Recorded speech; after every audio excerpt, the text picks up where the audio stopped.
Hallelujah. मेरा नाम सुनीता है। मैं प्रॉफिटिक मिनिस्ट्री में एवेंजलिस्ट हूँ। मैं आज आपके साथ एक वचन शेयर करने आई हूँ। वचन है 2 शमूएल उसका 24 अध्याय उसकी फर्स्ट वर्स से पढ़ते हैं। इसमें लिखा है, यहोवा का कोप इसराइलियों पर फिर भड़का और उसने दाऊद को उनकी हानि के लिए ये कहकर उभारा कि इसराइल और यहूदा की गिनती ले। जब परमेश्वर का कोप यानी क्रोध इसराइलियों पर भड़का तो परमेश्वर पिता ने दाऊद को ये कहकर उभारा, यानी राजा को, उस देश के राजा को ये कहकर उभारा कि इसराइलियों और यहूदों की गिनती ले।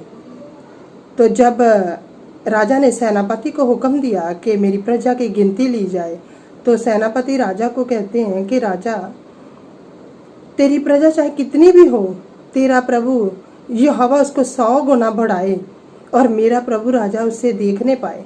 लेकिन सेनापति को राजा का हुक्म था, इसलिए सेनापति ने जनगणना शुरू की।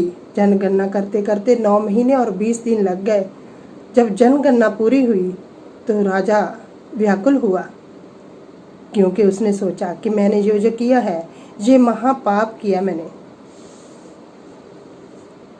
तो राजा परमेश्वर से कहने लगे कि प्रभु, ये जो मैंने अधर्म किया है, मेरे इस अधर्म को, जो मैंने महापाप किया है, मेरे इस अधर्म को दूर कर।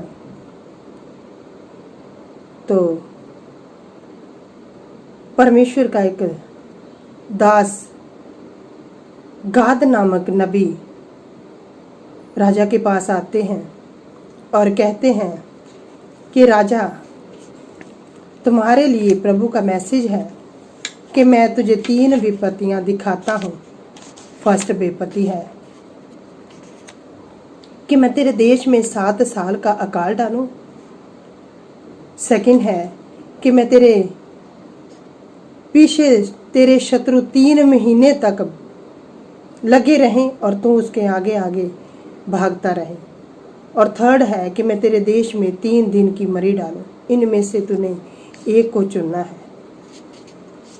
तो राजा परेशान था। गाद नामक नबी उससे पूछ रहे थे कि मुझे बता कि मैं क्या बताऊं जाकर। तो राजा कहते हैं, मैं संकट में हूं।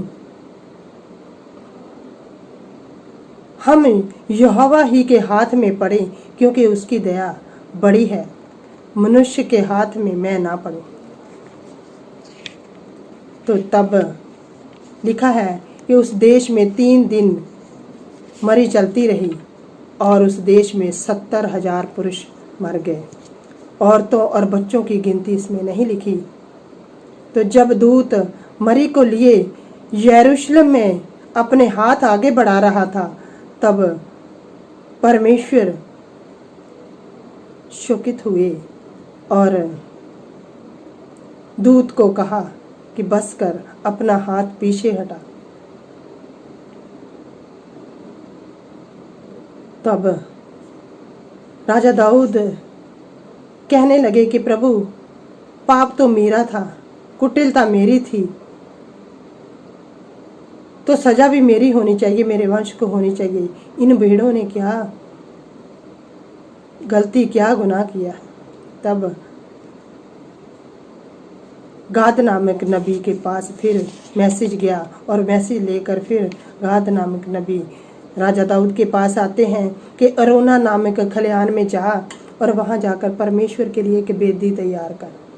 तब राजा दाऊद अरोना नामक खलिहान में जाते हैं, तो वहां जाकर परमेश्वर के लिए एक वेदी तैयार करते हैं और होम बलि और मेल बलि की भेंट चढ़ाते हैं। तब परमेश्वर उनकी पुकार को, उनकी बेनती को सुनते हैं और वहां से महामारी को उठा लेते हैं। आज हमारे देश में जो महामारी पड़ी है, आज हमारे देश में जो कोरोना वायरस आया है, हमारे देश में, पूरे वर्ल्ड में जो महामारी है, आज इसके लिए कौन सी बलि चाहिए, कौन सी भेंट चाहिए जो परमेश्वर का क्रोध शांत हो। तो पढ़ते हैं आज हम नीति वचन उसका 28 अध्याय उसकी 13 वर्षिस में लिखा है, नीति वचन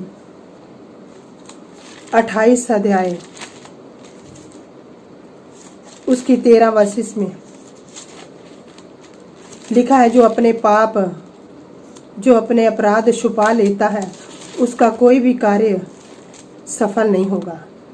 लिखा है, जो अपने अपराध छिपा रखता है उसका कार्य सफल नहीं होता, परंतु जो उनको मान लेता है और छोड़ भी देता है उस पर दया की जाएगी। आज हम पर परमेश्वर की दया कैसे होगी? जब हम अपने पापों को मान लेंगे और उन्हें छोड़ देंगे। आज हमें कोई बलि देने की ज़रूरत नहीं है। आज सिर्फ हमने अपने पापों का अंगीकार करना है। हमने जानना है कि हमने कौन कौन से पाप किए हैं।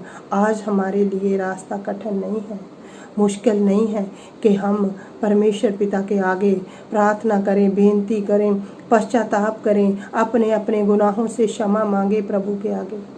प्रभु का वचन कहता है, जो अपने पापों को छुपा रखता है, आज छुपाने की ज़रूरत नहीं है। आज प्रभु के आगे गिड़गिड़ाने की ज़रूरत है।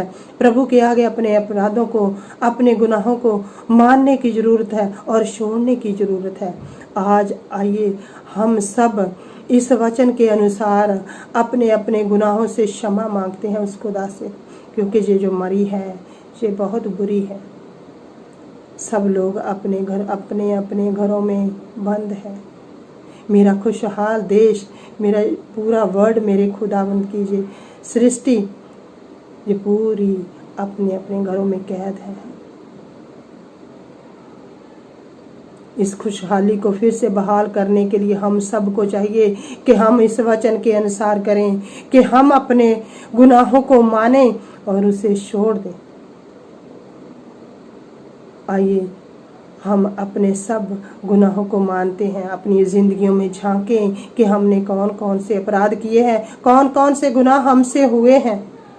अपनी ज़िंदगियों में झांकें। अब दूसरों की ज़िंदगियों में झांकना हम छोड़ दें, अपनी ज़िंदगियों में झांकते हैं कि हमने आज तक अब तक कौन कौन से गुनाह किए हैं। प्रभु, हम उन गुनाहों से क्षमा मांगते हैं, हमें क्षमा कर दो और इस महामारी को हमारे देश से, इस वर्ल्ड से दूर कर दो।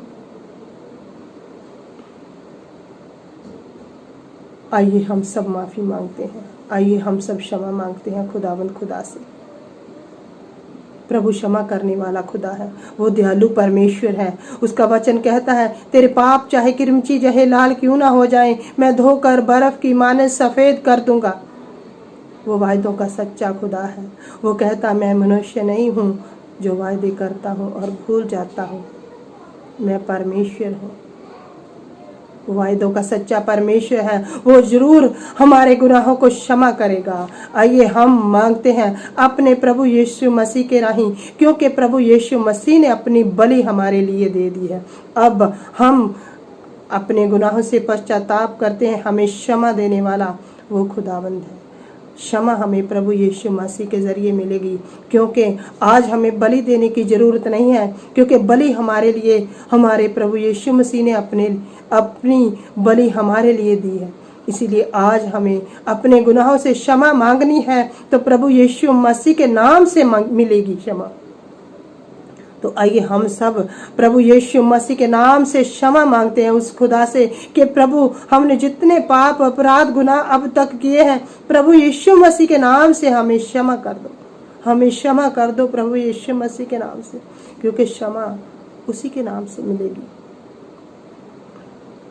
क्षमा उसी के नाम से मिलेगी। प्रभु यीशु मसीह के नाम से क्षमा है।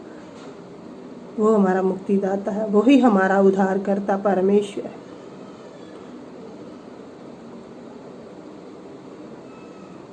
आइए हम इस वचन को पढ़ने और सुनने वालों को परमेश्वर पिता आशीष दे। आमीन।